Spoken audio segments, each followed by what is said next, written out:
1,32,00,000 बहनें हैं मेरी अभी। और कल मैंने घोषणा फिर कर दी कि जिन बहनों की बेटियों की कई बार कई जगह ऐसी कहने आई कि भैया हमारी तो शादी नहीं हुई, नहीं की परिस्थिति ऐसी थी, तो हमारा क्या होगा? तो मैंने कहा जिन बेटी और बहनों की शादी नहीं हुई उनको भी ये पैसा में दूल्हा लाडली करना है। उनको भी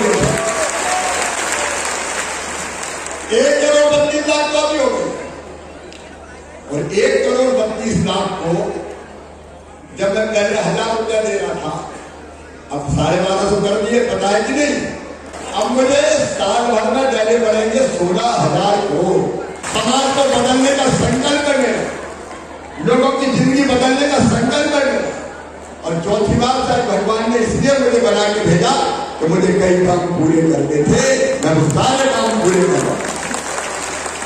और आप सबसे निवेदन करता हूं कि मैं तो दिनों रात काम करता हूं, इन कामों को निरंतर आगे बढ़ाना है तो आपका फिर आशीर्वाद चाहिए।